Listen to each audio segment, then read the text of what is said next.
네, 박병창 이사님과 함께하는 마켓 인사이드. 오늘도 교보증권 박병창 이사님 함께합니다. 어서 오십시오. 예, 안녕하십니까. 네, 반갑습니다.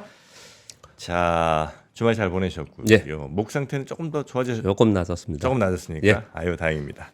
자, 그러면 오늘 일단 뭐 미국 금요일 마감 상황, 지난 주말 상황 한번 좀 정리해 보고요. 또 우리 시장 이야기 한번 가보겠습니다. 4월 들어서 하락 조정이 있었고요. 특히 4월 3주차에 그러니까 지지난주에 나스닥이 급락을 했었습니다. 네, 지난주에 급반등을 했어요. 차트 한번 볼까요, 이거요? 나스닥 차트인데요. 그 전주에 급락했고요.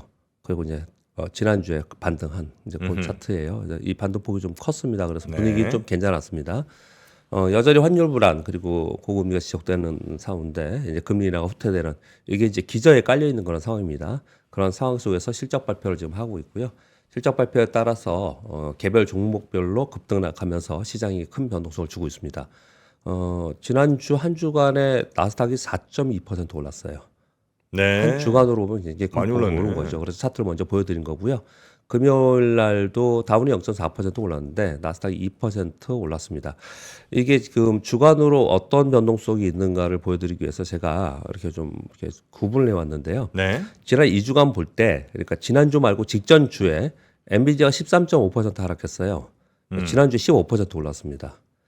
테슬라는 그 직전 주에 14% 하락했는데 지난주에 14.4% 올랐고요. 아하. 필라델피아 반도체 지수가 그 직전 주에 9.2% 올랐는데 지난주 9.9% 올랐습니다. 이게 한 주간 이렇게 오르내림이 있는 거예요. 다 원상복귀는 거의 했네요. 예, 거의 했습니다. 기술주들은. 그러니까 변동성이 굉장히 심했다는 거죠. 그러니까 이렇게 심했던 것이 전체적으로 글로벌리 뭐 지표로 인해서 기저에 깔려 있는 것은 있는데 개별 종목들의 등락폭이 굉장히 크게 움직였습니다. 지난주 금요일만 보더라도 인텔은 9.2% 하락했어요. 네. 근데 엔비디아 6% 오르고 알파벳이 10% 오르고 아마존이 3.4% 올랐습니다. 이게 전부 다 실적으로 인해서 이런 현상이 벌어지고 있다라고 보시면 될 것 같고요. 이번 주에도 이제 주요 종목들의 실적 발표가 있기 때문에 여전히 변동성은 있는 상태입니다. 지난주 금요일 날 이렇게 기술주들이 실적도 실적이지만 좀 더 올랐던 이유는 근원 PC, 그러니까 PC가 발표됐는데 2.8%로 우려가 약간 둔화됐습니다. 물론 시장 예상치보다 0.1%포인트 높게 발표가 됐어요. 네. 그러니까 물가는 높은 게 이제 시장에서는 좋지 않게 얘기를 하는 거잖아요. 그런데 그 전날 GDP가 떨어지면서 물가는 올라가면서 야 이거 스태그플레이션 얘기를 하면서 굉장히 걱정을 많이 했잖아요. 근데 이제 요번에 PC 발표를 보니까 시장 예상치에서 크게 벗어나지 않는 수순으로 움직이고 있구나. 네. 이제 이런 부분이 되면서 심리적으로 약간 완화된 그런 모습이 나타냈고요.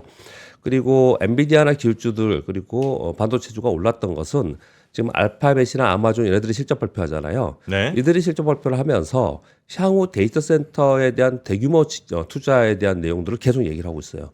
아니 이러면 이거는 HBM과 관련된 그 AI 반도체들은 계속 성장성이 있는 거 아니야? 괜히 우려했네. 이렇게 된 거예요. 그러면서 다시 이쪽에서 급등을 하면서 전반적으로 나스닥이 지난주에 한 4% 이상 급등하는 그런 현상을 나타냈습니다. 네. 지난주 우리 시장은 코스피 2.49%, 코스닥 1.7% 올랐는데요. 지난주 우리 시장은 월요일부터 하루 오르고 하루 빠지고 하루 오르고 하루 빠지고 그렇게 움직였어요. 네네네. 그러니까 월화수목금이 징검다리로 등락하면서 즉 변동성이 컸다는 얘기입니다. 그 얘기는 네네네. 변동성이 컸다고 표현 드리는 거는 지금 미국 시장도 엄청나게 지금 개별 종목별로 변동성이 있죠. 이 지수 자체가 1% 이상으로 2% 가까이 하루 오르고 하루 빠지는 거는 굉장히 변동성이 큰 겁니다. 지수 자체가. 지금 이제 계속 이런 일들이 지난주에 있었고요. 주봉상으로 3주 연속 하락 후에 반등을 했기 때문에 전형적인 반등의 차트의 모습을 보였습니다. 외국인들이 지난주에도 약 995억 정도 순매도했는데 그 직전주 비교해서 규모가 많이 줄었죠. 네. 네, 그러니까 이제 반등의 계기가 좀 될 수 있었다라고 보시면 될 것 같고 여튼 간에 하루 오르고 하루 빠졌던 것은 외국인들의 선물 거래에 의해서 등락했습니다. 그래서 프로그램 거래로 시장이 등락을 계속하고 있다라고 보시면 될 것 같고요. 지난 금요일 날 비교적 그래도 안정적으로 시장이 올랐던 부분은 지금 이제 상승폭이 큰 종목들만 이렇게 제가 써왔습니다. 몇 개만. KB금이 9.2%, 이렇게만 올랐어요? 신한지수 7.4% 올랐는데요.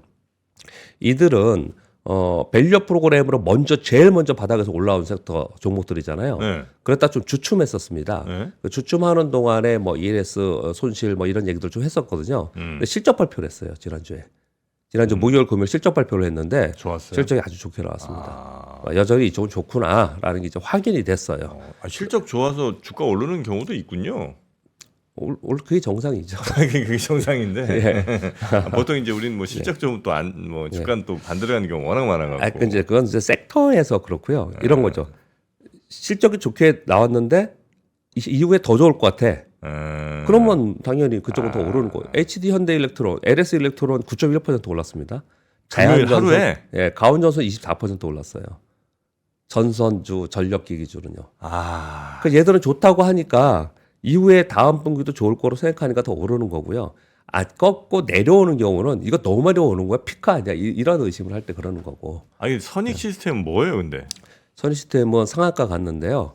그 BOE의 OLED 증착 장비를 제가 이거 내용은 개별 종목에서 가져오지는 않았는데요. 네. 굉장히 의미 있게 받아들입니다. 시장에서는요.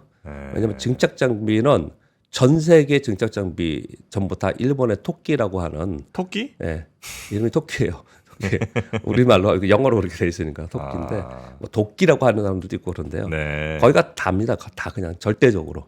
근데 예. 여기서 좀 약간 치고 들어갔군요. 이번에 거기에 2대 장비 수주를 받았습니다. 그래서 우리나라 OLED 증착 장비 우리나라 기술로 되는 거 아니야? 우리나라 삼성전자 다 토끼 껐습니다. 그래요? 예. 이제 이게 되면서 그러면 우리나라의 OLED의 증착 장비나 OLED 장비 업체들 기술력 높아진 기업들 다시 봐야 되는 거 아니냐? 이런 역량이 보고서들이 굉장히 많이 나왔습니다. 이거 중요한 거예요, 사실은요. 그럼 여기가 이제 잘 되면 그 증착 장비는 토끼사는 이제 토낀다고 봐야 되겠군요. 그 정도는 지금 아니고 원래 절대적이기 때문에요. 그래요? 네. 워낙에 절대적이기 때문에 그런데 네. 우리 기술력에 있는 우리 기업들이 OLED 장비 업체들이 기술력이 이만큼 올라가서 확산될 수 있다. 여기가 이제 인정을 받으면 네. 증착 장비가 여기만 있는 건 아니거든요. 증착 장비 뭔가 이렇게 막 증발시켜 갖고 딱 달라붙게 만드는 뭐 이런 건가 보군요. 그러니 여기 이제 영향을 많이 주었고요. 그래서 여기 관련된 디스플레이 지난주에 디스플레이 업종에 대해서 잠깐 언급을 좀 드렸는데요. OLED가 이제 늘어나는 부분들 옴니아에서 이렇게 나오잖아요. 그래서 이런 자료들과 함께 이제 이쪽에 수급이 좀 붙는 그런 모습을 좀 많이 나타냈습니다. 그리고 SK 하이닉스도 4.2%로 올랐어요. 이게 금요일 상황이거든요. 네네네. 금요일 날 보면은 반도체 올랐죠, 디스플레이 OLED 올랐죠, 금융지주 올랐죠. 전력기기 전선업체 올랐죠. 분위기는 좋았죠. 네네. 전체적으로 좀 그런 분위기였다 이렇게 보시면 될 것 같습니다.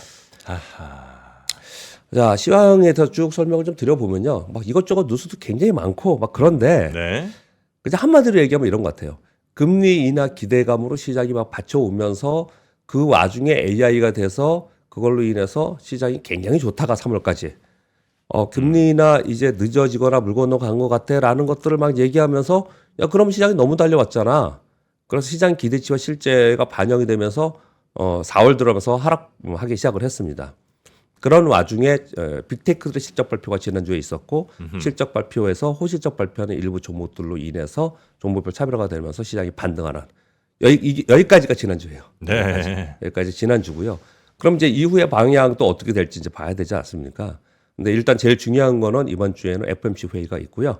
FOMC 회의의 결과는 우리 이번 주 5월 1일 휴장이거든요. 저도 이게 5월 1일 날 빨간색으로 안 돼 있어가지고 계속 이렇게 봤는데 휴장이 맞는 것 같아요. 보면은 5월 1일 근로자의 날이요. 수요일 날. 이번 주 수요일이군요. 예, 이번 주 수요일입니다. 장이 열리지 않는군요. 휴장에서 호호. 우리 방송도 없습니다. 이런. 예, 근데 4월 30일부터 5월 1일까지 FOMC 회의가 있잖아요. 그럼 우리는 2일 새벽 3시에 결과가 나옵니다. 3시 반에 파월 의장이 기자회견하죠. 그러니까 5월 2일 쉬고 나서 그 다음날 새벽에 바로 이걸 알 수 있는 거예요. 이게 제일 이번 주에 제일 중요한 거고요. 네네네. 그래서 삼성전자 실적 발표가 있습니다. 네. 삼성전자 실적 발표는 우리가 어느 정도 알잖아요. 잠정 실적 발표했으니까 문제는 뭘까요? 가이던스.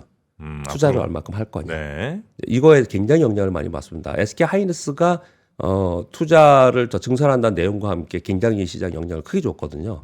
요게 있고요. 또 하나는 2일 날 네. 밸류업 프로그램 2차 세미나가 예정되어 있습니다.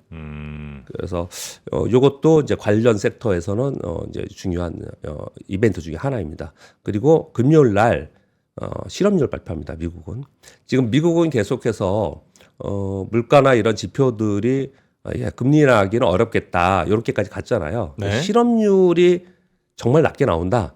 그러면 정말 이제 도장 찍을 것 같아요. 상반기 어렵다.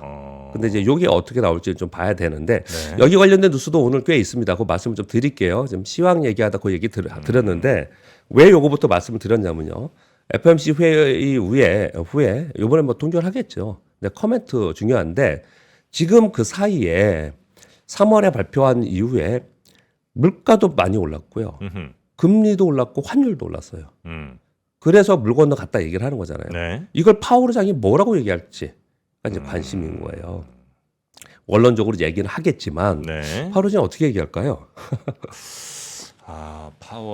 파월은 요즘 약간 좀 심리적으로 불안해 보입니다.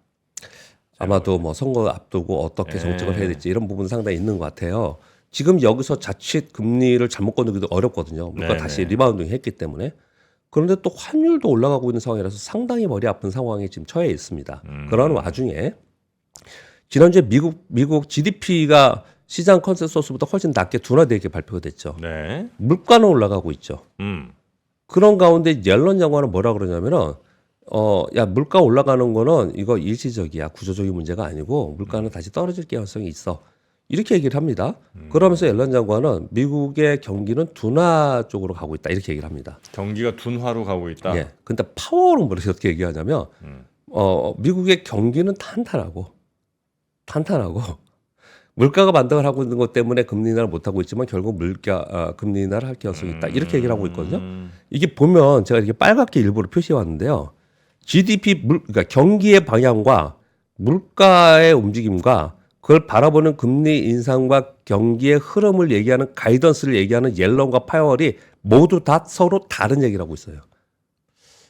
옐런 어떻게든 좀 금리 낮춰갖고 좀 예. 띄우려고 하는 것 같고, 예. 그리고 이제 파월은 가능하면 좀 최대한 늦게까지 금리 안 그렇죠. 올리려고 하는 것 같고, 그렇죠. 안 내리려고 하는 안 것 내려고 같고. 지금 예. 그렇게 하고 있는데 이거는 이런 네. 거예요. 어딘가 지표나 아니면 사람이 틀렸거나 예. 거짓말했거나 그런 거예요. 지금은 이제 그러고 있는 상황입니다. 그러니까 복잡하죠. 네네. 그래서 제가 요거 지난주에 있던 걸 요걸 한번 다시 가져왔는데요. 제가 지난주 월요일 날 요걸 보여드렸습니다. 지금 이게 탐욕과 그리드 인덱스가 이게 지금 공포 수준에 좀 갔다. 지난주 금요일 날 하고 나서 반등했잖아요. 네. 근데 이게 오늘 이제 지난주 여기 날짜는 4월 26일자 날짜일 거예요. 지난주 말 거. 이게 42로 꽤 많이 올라왔죠. 네. 올라왔는데 뉴트럴 아래 아직까지 공포 수준에 있어요. 이게 왜 이러냐? 이게 쭉 시장이 올라오면서 급반등하면서 꽤 올라갈 만한데 이게 물론 뭐 일주일이니까 그렇게 많이 안 올라간다 하더라도 좀 올라갈 만한데 저런 현상이 나타나는 거는 지금 말씀드린 바와 같이 이 지표들도 그렇고 사람들의 그 워딩도 그렇고 엇갈린 반응을 좀 가지고 있어요. 정말 틀리거나 거짓말이에요. 네네네. 그러고 있으니까 시장에서 이거 방향 잡겠습니까? 쉽지 않을 가능성이 되게 높아요. 그러니 지금 이제 차트 보시면 S&P 500의 차트가 이 횡선이 역사적 신고지수를 올해 경신하고 올라간 거예요. 지금 지난주에 많이 올랐다고 반등했다고 하지만 네. 고점으로부터 떨어져서 반등한 거예요. 이 고점 다시 돌파하고 있을까? 아니면 이 저점을 지금 신고가는 걸 깨고 내려갈까? 이런 갈림길이 사실 있는 거잖아요. 여기까지 내려와 있으니까요. 네. 이런 갈림길일 수밖에 없는 상황인 거야라고 제가 설명을 드리는 거예요. 우리나라도 똑같습니다. 우리 코스피의 주봉이거든요. 네. 이 횡선이 중요한 라인, 돌파 라인이거든요. 여기 지금 있어요. 지난주 이 양봉이 3주간 빠졌다가 양봉이 맨 끝에 있는 게 지난주거든요. 네. 이게 이렇게 되면 어떻게 될 것 같습니까? 위로 갑니까? 아래로 갑니까? 위로 조금 더 가긴 해야죠. 갔으면 좋겠죠. 예. 예. 근데 지금 횡선을 조금 올리겠습니다. 그래서 횡선을요? 그냥 임의대로 올리는 건 아니고 기적 지표에서는 양봉의 끝을 갖고 하는 건데요. 예. 이게 지금의 심리 상황이다라는 걸 설명을 드리려고 하는 거예요. 그래서 저는 지수 방향 못 잡을 가능성이 높다라는 생각이 들어요. 여전히 변동성이 좀 있지 않을까. 급락했기 때문에 3주차에 급락했기 때문에 4주차에는 급반등을 했어요. 근데 이번 주에도 뭐 개별 종목으로 움직임이 굉장히 크게 있을 수 있겠지만 큰 방향을 잡기는 좀 어렵지 않을까라 생각을 하고요. 그리고 진짜 위험한 거 하나가 발생이 됐잖아요. 지금 아까 제가 처음에 여기 말씀 안 드렸는데 달러엔이 158.3엔 아이씨. 무슨 155엔 되면은 큰 완전히 진짜 이건 마지노릇이다 그랬는데 158.3엔이 됐어요. 아, 이거 저는 살짝 들어갔는데. 뭐 일시적이니까요. 근데 왜 이렇게 됐느냐 이게 왜 이렇게까지 됐느냐 두 가지가 있었습니다. 하나는 예. BOJ에서 예. 금리 동결하고 채권 매입 지속하겠대요. 그래서 사실은 금리 동결하니까 156엔을 넘었었거든요. 아. 근데 그 이후에 완화적 정책을 계속한다는 거예요. 그 채권 매입을 지속했다고 하면서 곧바로 158원까지 갔습니다. 넘어섰어요. 이거 안 되지. 또 한 가지는 이런 내용도 있을 것 같습니다. 옐런 장관이 환율 개입은 드물게 이루어져야 된다. 이런 코멘트를 남겼어요. 외신 기자들과의 얘기에서. 뭐 약간 원론적이지만 지금 하기 때문에 뭔가 의미 있는 얘기네요, 그거는. 이 얘기는 제가 듣기에는 저 같은 사람이 듣기에는 네. 하지 마. 개입하지 마. 안 되는데. 이렇게 저는 이게 들리거든요. 이런 것들을 반영하면서 곧바로 158원까지 갔는데 네. 사실은 외환 시장을 오랫동안 보신 분들은 아시겠지만은 우리 왜 보면은 서점에 가면은 이게 외환 시장에 대한 뭐 환율 전쟁 막 이런 책들도 많이 그렇잖아요. 네네. 이 보시면 정말 대규모의 이 자금들이 정말 자금으로 싸우는 시장이 가장 치열한 시장이 환율 시장이잖아요. 그러니까 지금 분명히 그런 일들이 지금 엔화 시장에서 벌어지고 있는 걸로 지금 보여지죠. 네. 이런 뉴스 때문에 자연스럽게 올라가고 내려가는 부분은 좀 아니라고 생각이 들어요. 근데 요 내용까지 시황을 하면서 말씀드리는 거는 네. 이 환율발 변동성은 분명히 주의해야 할 필요가 있을 것 같습니다.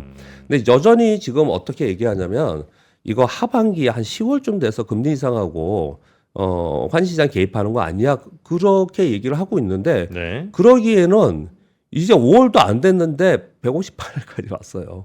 이제 160에는 그냥 가게 생겼어요, 지금요. 지금 상황에서. 지금 분위기로 봐서는 이렇게 되다 보니 이거는 이 자본시장에 굉장히 큰 변동성을 줄 개연성이 있습니다. 요 두 가지를 말씀드리는 이유는 지금 우리 시장 주식시장에 방향을 확실하게 잡을 내가 이 방향으로 갈 거야라고 판단하기에는 굉장히 예민해 있는 변동성의 지표가 있습니다.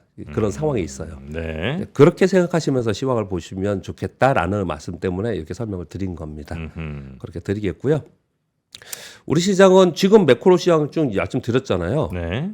그러니 우리나라 내부의 주체별로 시장이 움직일 개연성은 좀 없는 것 같고 외국인들 선물 거래, 수급 이걸로만 그냥 일희일비 하면서 움직이고 있습니다. 네, 그래서 네, 네. 그거 쳐다보지 말고 지금 실적 시즌이잖아요. 실적 시즌에는 전형적으로 종목 잔세가 이루어지는데 미국도 지금 보면 빅테크 내에서도 급등락이 차별화되잖아요. 우리도 이제 그럴 개연성이 상당히 있으니 그냥 실적에 따라 차별화되는 그 섹터 또는 종목으로만 그냥 추종하면서 가야 된다라는 걸 말씀을 좀 드리겠고요. 연속해서 계속 말씀드리는 부분 하나는 우리 원화 약세로 인해서 그것을 실적으로 반영해 보니까 수혜인 기업들이 꽤 많습니다. 기술기는 수출주들이. 그래서 그런 부분들은 좀 기대를 하고 바라봐도 되지 않을까라고 생각하고 또 하나는 여전히 우리 시장은 밸류업에 대한 기대감이 존재해 있습니다.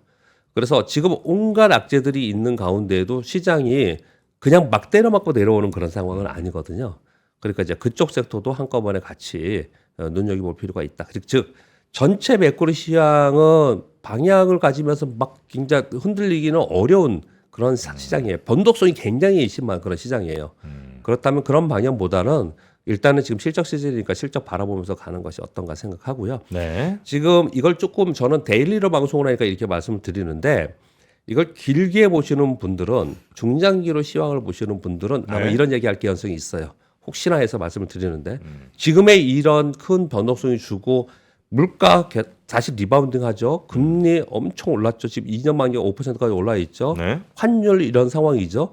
이거는 조만간에 큰 변동성을 주면서 위험하다라고 얘기하시는 분들이 많이 있을 수 있어요. 중장기적으로 위험하다고 보시는 분이 그래요? 있을 수 있습니다. 예. 이런 부분들 때문에 그러니 그거는 중장기적으로 보시고 그것도 한 전략으로 가져가시되 지금의 데일리나 일주일이나 뭐 요 근방의 5월이나 이런 부분들은 그냥 변동성으로 있지만 이것이 시장의 방향을 주는 것이 아니고 변동성의 요인이다. 그것으로 인해서 시장은 왔다 갔다 하지만 그 안에서 갈 종목 안 갈 종목의 차별화가 나타나는 게 지금의 시장이 아닌가라고 생각이 들어요. 그렇게 설명을 좀 드려보겠습니다. 네. 그래서 이게 일본 엔입니다. 여기 노란색 표시한 건 여러 차례 말씀드렸지만 2022년 말에 10월인가였죠. 이게 151.7엔인가 갔을 때 BOJ 개입해가지고 곧바로 폭락시켰을 때예요. 그랬거든요. 근데 이게 요번에 152엔 가니까 걱정하기 시작을 했었어요. 그러다가 155엔 가면은 이거 위험해 그랬거든요. 158 됐어요. 그러니까 지금 이거는 진짜 정상적인 건 아니에요. 이렇게 움직이는 거는 정말로 이렇게 가파르게 움직이는 건 정상적인 건 아니거든요. 그러니 네. 이게 어떻게 될지 언제쯤 이게 큰 변화가 될지 우리가 이제 판단하기 좀 어렵잖아요. 네. 그냥 있는 그 자체로 굉장히 큰 변동성에 처해져 있는 상황은 분명히 맞다. 그렇게 정도 좀 보시면 좋겠다 말씀을 드리는 거고 네. 그러다 보니까 시장 참여자들의 심리가 막 공격적으로 시장에 참여할 수 있는 그런 심리의 상태는 아닌 것 같다라는 게 이제 인덱스에 나타나더라 그렇게 말씀을 드리는 겁니다. 160에는 설마 못 뚫겠죠? 근데 이런 거잖아요. 환율도 그렇고 유가도 그렇고 주식의 주가도 그렇고 올라가기 시작하면 우리가 생각하는 야 저게 될까? 하는 거 꼭 돌파하고 고점을 찍고 내려갈 때도 그러잖아요. 그러니까 지금은 그걸 예단하고 하지 말고 그냥 변동성이 야 이거 위험할 수도 있다. 변동성에만 따져본다면 그렇게 정도 보시는 게 맞지 않을까라고 저는 이제 말씀을 드리는 겁니다. 네, 네, 네. 그리고 이번 주 이벤트 말씀드렸고 수요일 날 휴장 말씀드렸습니다. 2일 날 중요하고요. 그리고 내일 우리 삼성전자 실적 발표에 IR이 중요하다 말씀드렸습니다. 자 그리고 지난주 금요일 날 PC가 시장의 예상을 소폭 상회했잖아요. 그런데 시장이 좋았지 않습니까? 네. 이거에 대해서 해석을 별로 안 하는 것 같은데 제 해석을 제 개인적인 해석을 좀 말씀드려보면 3월 PC가 2.7% 전망이 2.6%였고요. 그런 PC는 2.8% 전망이 2.7% 전월이 2.8%였어요. 그러면 전망 대비 상회했지 않습니까? 그러면 시장은 이게 분명히 악재로 반영하면서 국제 수익도 올랐어야 되거든요. 그렇지요. 근데 그날 떨어졌어요, 국제 수익률도. 왜 그랬냐? 네. 그 전날 GDP 둔화되면서 물가가 PC 거기에 포함되어 있는 PC가 올라가면서 그러면서 스태그플레이션 되면서 이거 난리 났다라고 막 그랬던 거예요. 그러니까 걱정이 이만큼이었는데 그 다음날 발표하는 거 보니까 아니 그 정도는 아니구나. 그래서 그런 정도가 지난주 금요일 날 심리였습니다. 그러니까 이게 완전히 둔화되거나 소강된 상태 그런 건 아니에요. 그냥 그날 하루에 이런 심리 상태가 있었다 이렇게 말씀을 드리겠고요. 네. 아까 말씀드린 바 같이 옐런 장관은 미국 경제가 하반 경로에 있다라고 계속 얘기를 하고 있어요. 그러면서 지금의 인플레이션 지표가 다시 리바운딩 됐잖아요. 네. 이건 다소 신기루이다. 이런 표현을 하고 있습니다. 신기루. 왜냐? 주택시장 지표는 상당한 시차를 두고 나타난다. 결국은 지금 경기가 둔화되는 것이 주택시장 지표로 반영이 되면서 인플레이션 통계가 상승에 제한되고 금리가 둔화되고 달러도 완화될 가능성이 있다. 상당히 정적인 표현을 썼는데 이게 주된 시나리오였어요 지난주에. 이게 이렇게 다 시장이 생각을 했었어요. 이렇게 생각을 했는데 중간에 바뀌는 바람에 어떻게 될지에 대해서 걱정을 한 거거든요. 그래서 우리 2일 날 네. 새벽에 파월 의장이 요 워딩을 앨런 장관 워딩을 기억하셨다가 이 워딩과 같은 방향으로 가는지 정말 다르게 얘기하는지 요걸 좀 보는 게 굉장히 키포인트다. 그래서 이걸 가져왔고요. 알파벳이 급등하면서 시총 2조 달러를 돌파해서 4곳이 됐어요. 그래서 지금 아마존을 후보자로 지금 놓고 있는 것 같아요. 후보자로. 이것도 잘 보시면요. 아까 지금 정프로 말씀 주신 대로 네. 얘 이거 가겠어? 2조 달러 넘어가겠어? 넘어졌죠? 3조 달러 가겠어? 뭐 이런 거 있잖아요.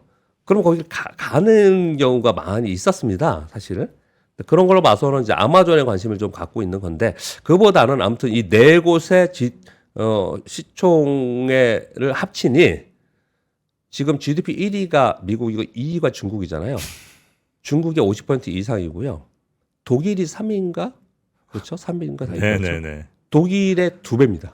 내 회사가 내 회사가. 와 이게 너무한다. 이거가 그냥 우리가 그냥 그래 그렇구나 하고 넘어가잖아요. 이게 소위 이 자본시장, 자본주의, 이 글로벌리 자본시장의 현 주소인 거예요. 그러니까 왜 우리 과거에 글로벌리제이션 얘기하고 뭐 세계화 얘기하고 또 한때는 블록 얘기하고 뭐 별의별 얘기 되게 많이 했잖아요. 세계 경제에 대해서 분석하고 막 많은 석학들이 얘기했잖아요. 이제 이제 보세요. 이 4개 회사가 이 정도의 사이즈로 커가면서 전 세계 이 끌고 가고 있는데 다르겠죠. 예, 진짜 이론하고 너무너무 다른 것들이 많이 나타나겠죠. 이 나라들 아니 이 회사들은 어지간한 나라들 그냥 GDP는 가뿐하게 넘어서겠어요. 다 넘어서는 거죠. 그냥. 그죠? 예. 그냥 하나가 넘어서기도 하고. 경제되고 이런 나라들의 뭐 GDP의 뭐 2배. 예. 웬만한 나라는 뭐 예. 이렇게 갈 수가 이렇게 가면 안 되는 거 아니에요, 근데? 예, 그런 뉘앙스를 제가 잠깐 주면서 말씀을 드린 거예요. 계속 이렇게 가면 그래서 이런 책들도 나오고 많은 이제 좀 장기적으로 보는 석가분들이 야 이거 되게 걱정하는 책들 많이 나옵니다 요즘에. 예. 굉장히 많이 나와요. 그런데 또 이런 얘기도 하죠.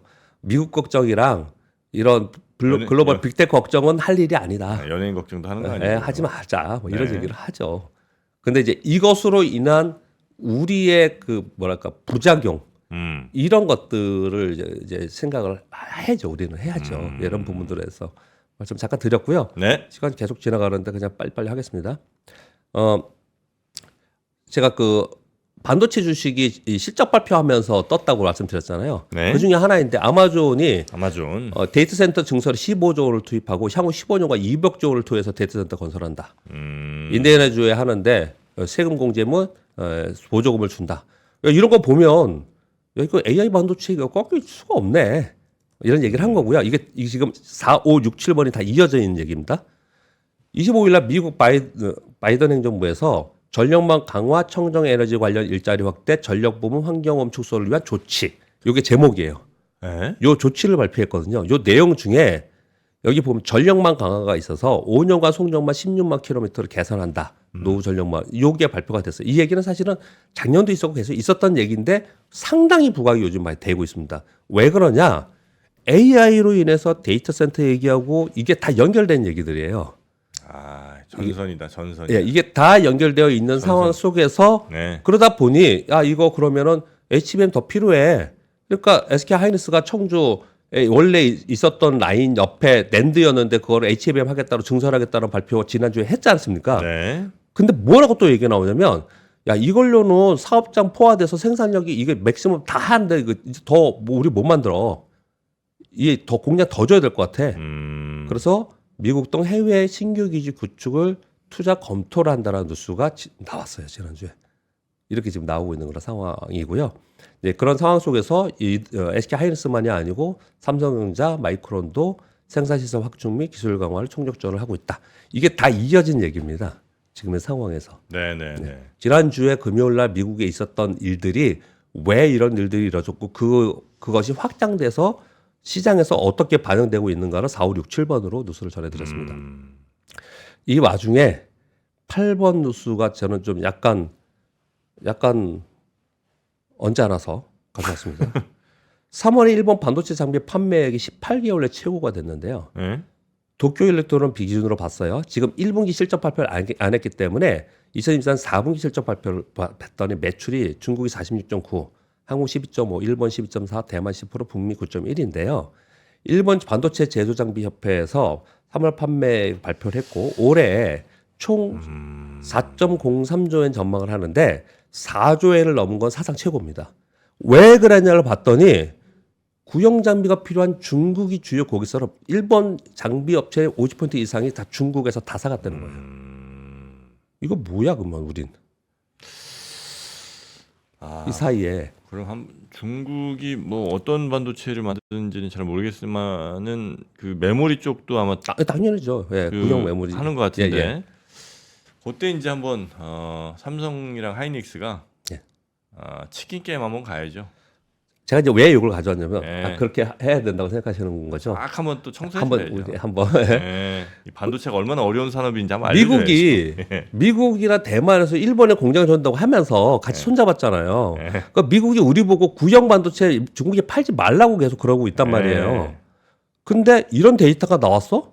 뭐 하는 거예요 지금? 아, 이건 아니지. 그런 데이터가 하나에 있어서 가져왔고요. 네. 한번 중국은 26일 날 상무부 기자회견을 해서요. 올해 연말까지 전기차 및 하이브리드 전환 시에 전기차 전환하면 보조금 1만 위안, 2000cc 이하 내연기관차로 전환 7천 위안을 지원해서 자동차 타던 거 버리고 새 차 사라라는 이구환신을 지금 이제 하향이라고 하죠. 어쨌든 뭐 친환경으로 간다. 예, 요거 발표를 좀 했습니다. 그래서 요거에 대한 보고서 나와서 한번 뉴스를 좀 가져왔습니다. 네, 2000cc 이하 레이. 네, 조금 뭐, 길게 됐네요 오늘. 네, 그런 것 좀 많이 팔리면 좋겠군요. 자, 그러면 오늘은 우리 박병창 이사님과 요 정도까지 정리하겠습니다. 네. 내일 아침에 다시 뵙겠습니다. 고맙습니다. 예, 감사합니다. 네. 박근영, 이선영, 서경인, 염승환 투자 마스터들의 세심한 케어로 건강한 투자 습관을 만드세요. 3프로 멤버십 3프로 앱에서 확인하세요.